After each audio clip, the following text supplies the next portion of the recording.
Ella was walking down the street, unable to see anything through the tears that flooded her eyes.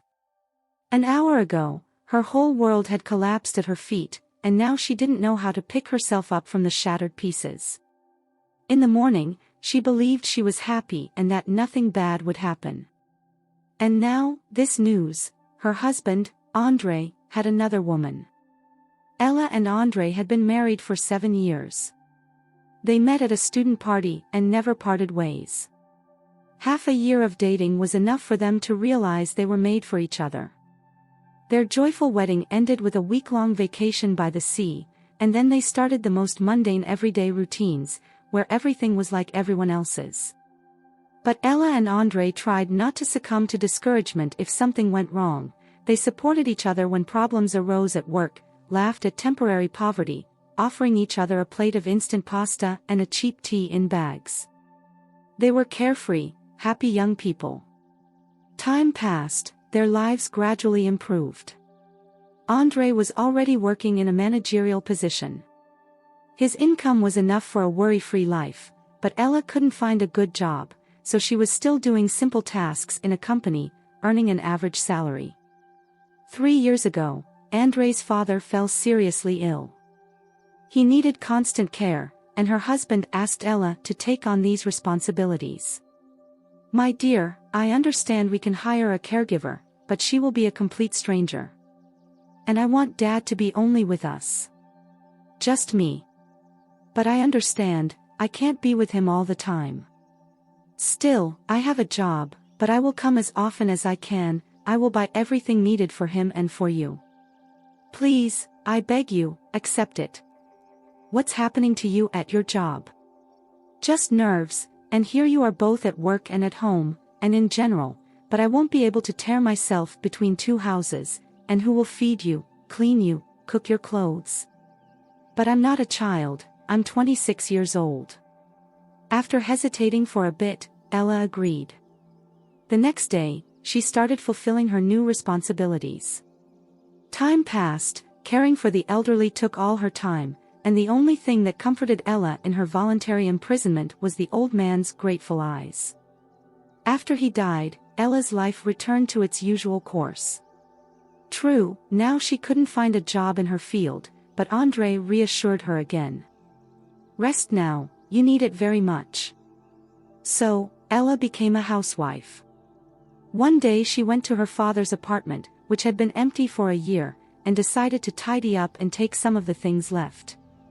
But as soon as she entered the hallway, she realized that the apartment was fully occupied, and she was very surprised when a 2-year-old child came out to meet her, looking at her with his eyes like beads. And from the kitchen came his mother, an attractive woman no older than 25. "Who are you, and what are you doing here?" Ella asked, frightened, forgetting to introduce herself. "I am Tamara, and this is my son, Nikita. We live here. This studio apartment belongs to my husband, Andrei. And who are you?" "Judging by all probabilities, you are my husband's wife." Ella chuckled foolishly and, without asking permission, walked through the whole apartment, with Tamara following her everywhere, holding her child. Ella sat down on the sofa in the living room. "This is Andrei's son." "Yes. Please, call Elle from your number." Kate listened, and a few seconds later, a voice, so familiar, echoed through the receiver, so loud that something must have happened. Ella took the receiver from Tamara's hands and said, "No, darling, everything is fine." Andrei's voice sounded confused. "What are you doing there? How could you?" "Ella, come back home, I'll explain everything." "What do you have to explain?" "That while I was taking care of your sick father, you found another woman. You had fun freely. You're a scoundrel, a miserable person. And I don't want to see you ever again. Ever." Ella handed the phone to Tamara and walked out of the apartment, slamming the door. And now she walked wherever her gaze took her, crying. "Wretch, traitor," Ella reproached her husband in her thoughts. "He has a child. And me. What about me? Ella had always dreamed of children from the first days of marriage, but she couldn't get pregnant. Many times she wanted to see a doctor, but each time Andre discouraged her. And then, while taking care of the sick elderly man, thoughts of having her own child left her. There was no time for that anymore. And yet, deep down, she hoped that she was not the one to blame in their couple, that she couldn't have children. And now, Andre's son had proved otherwise.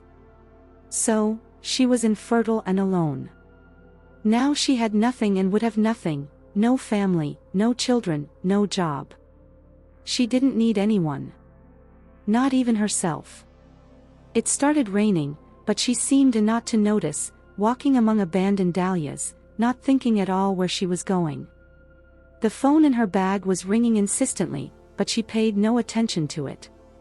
Only when she felt a deadly fatigue did she look around, seeing an old bench under a tree, and she sat down, leaning her head against the rough trunk. Ella closed her eyes, feeling her whole body filled with a leaden weight, and fell into a heavy, exhausting sleep.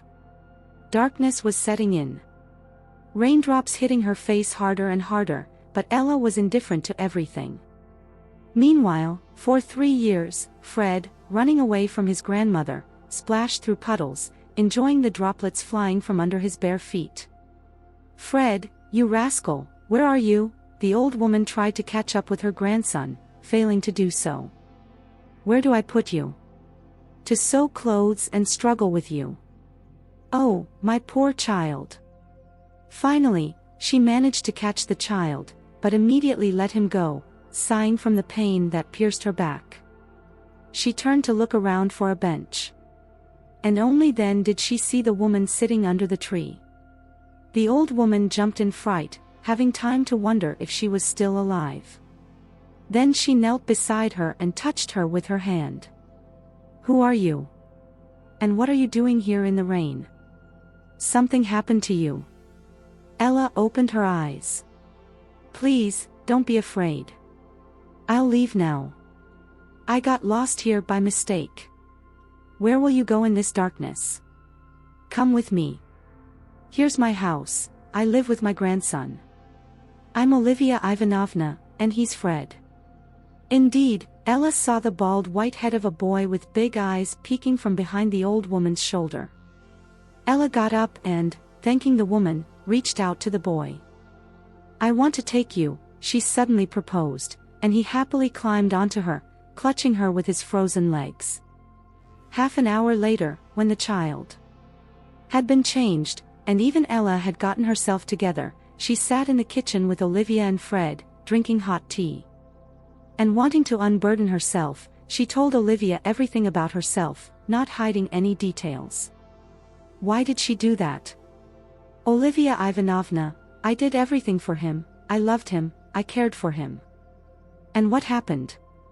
I took care of his father, and he, during all this time, he cheated on me, was unfaithful.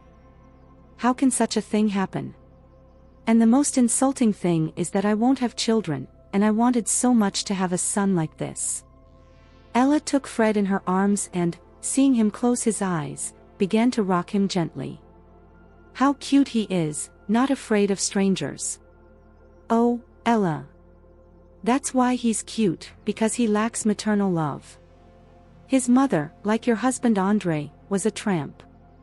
She left my son Igor when Fred was not even a year old. Igor was always leaving to work at 60. And she, you see what she turned out to be, fluttered her skirts and disappeared. She'll come back. She'll change her mind and come back. How can you leave your son?" "No, dear, she won't come back. She died. She got into an accident. She was with a man, some kind of, and they died. I don't know, Igor told me the details. It seems she also sold the common apartment to some swindlers. She spent the money. You can't talk like that about the dead, but let it be. So, Igor came to me, with Fred, he asked me to take care of him, he said, you have to work on a contract. I let him go alone, to take care of my grandson.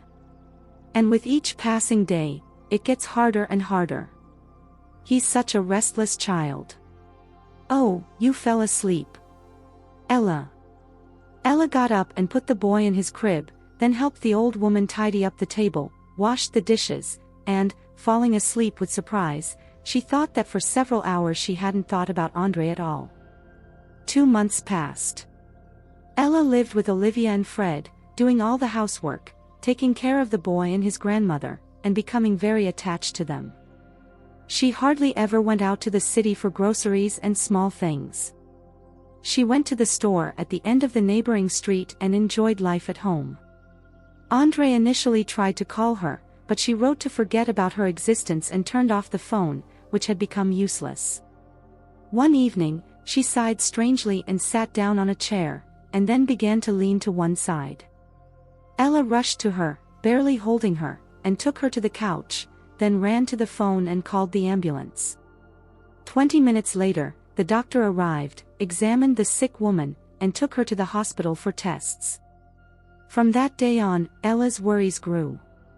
Now, visiting the old woman in the hospital, bringing her home-cooked food, and reassuring her, promising that everything would be fine. Fred wouldn't let go of Ella's hand, and she thanked God that she had someone to leave her beloved nephew with. One evening, Ella met Andre. He saw her and hurried to approach her. "Ella, darling. Hello. I'm so glad to see you. How are you? Everything's fine. And you don't seem to be doing very well." "Not really. I broke up with her, Ella.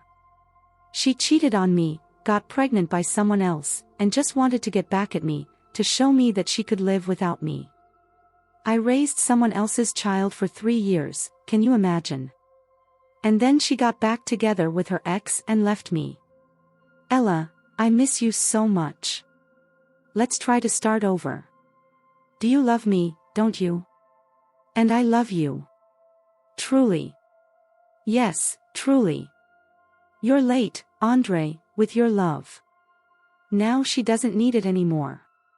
But you are infertile, who are you good for other than me? No, I'm not infertile." Ella smiled contemptuously. "But that's none of your business anymore." Nearby, a car stopped, and Igor got out, waving to Ella. She ran to him. "Igor, my dear, I have news for you." "Tell me." "Igor, my love, I'm pregnant." "Ella." He picked her up, spun her around, then put her in the car, and they left, and Andre stood there for a long time, watching them go, thinking that he had given his own happiness to this stranger.